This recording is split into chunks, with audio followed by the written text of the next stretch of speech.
just pop up and see how it's getting on. This is a completely different idea for getting round the missing part from that Planet Junko kit, or Junko Zoomer. So this piece is nothing like any of their parts, but it should enable me to get a rubber band powered car working. Using one of those short lengths of PLA again.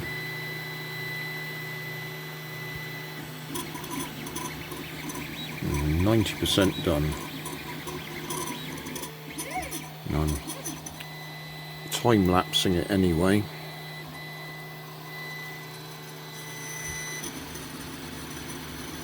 Which I'll probably overlay in the top corner of this video. Right, that's printed. A little bit left on what was there.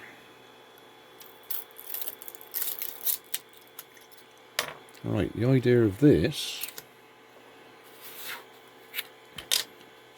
is I've printed it in 2 halves, which will fold over like that. So it has the strength going lengthways.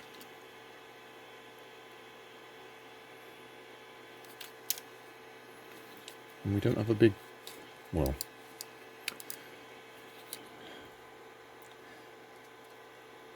yeah, makes it easier to print like that. Don't think I explained that at all then, did I? Honest, there's a reason for printing it in 2 halves and then pushing it together like that. So this is my alternative idea.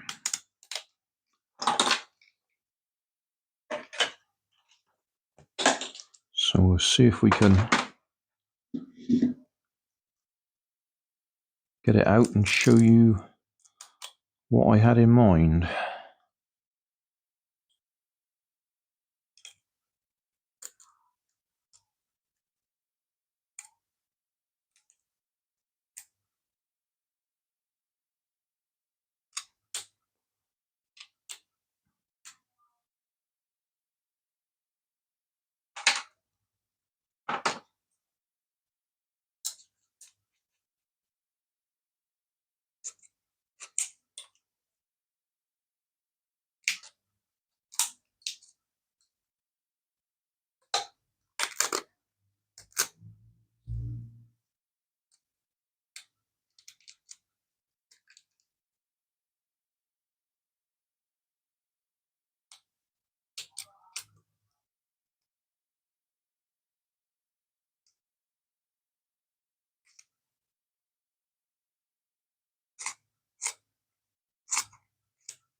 Right, my theory is, where are we? That's gonna go in there. Focus, focus, focus. Come on, focus. There we go. So what I've effectively done is split an axle in half. And then that'll go in the end there. But what will hold that together is the fact that it goes in there like that.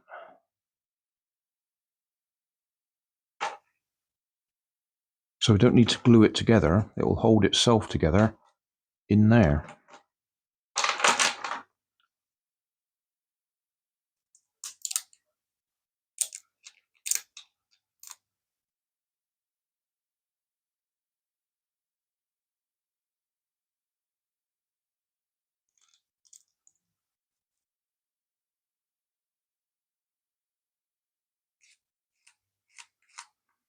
I was trying to explain why I was thinking it should be stronger like this.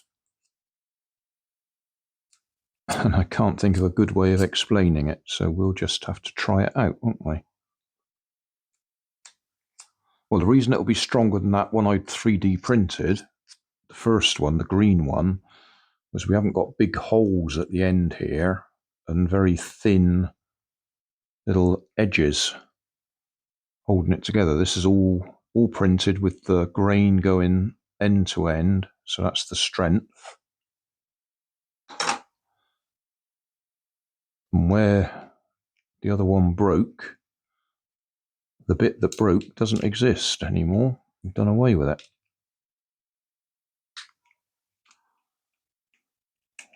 So that's got to go in there.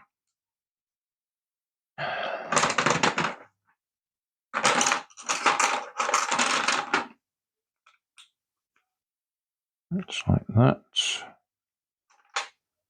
And that should clip in there, hold the wheel on.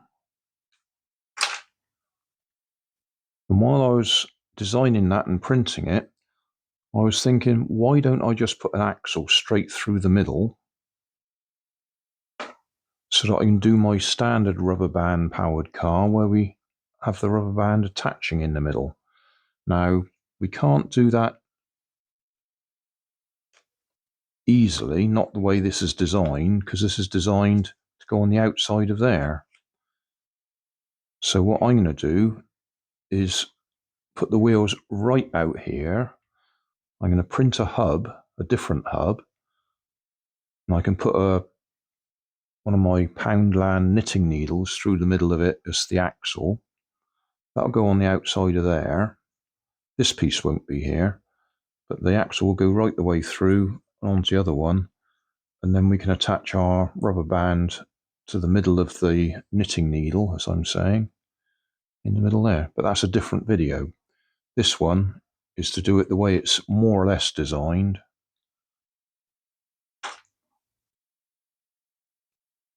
And clipping that on there.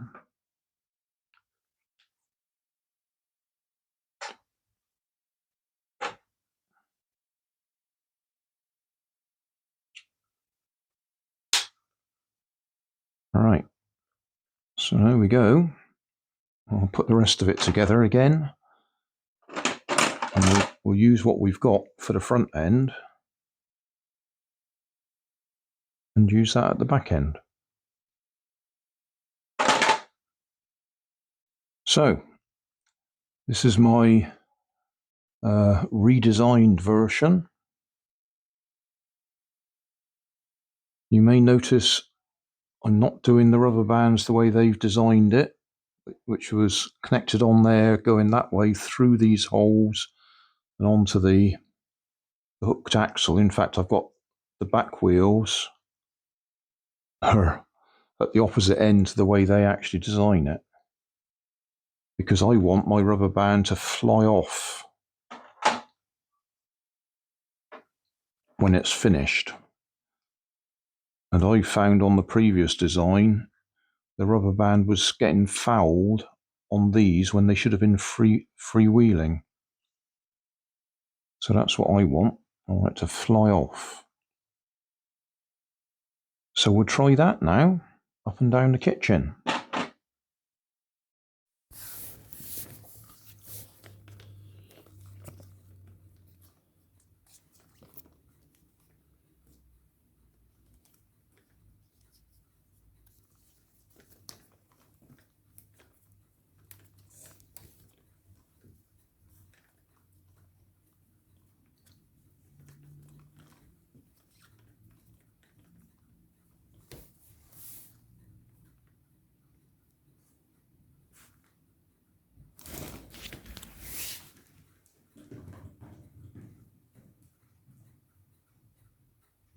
Okay, it works. We'll see if we can hit the camera.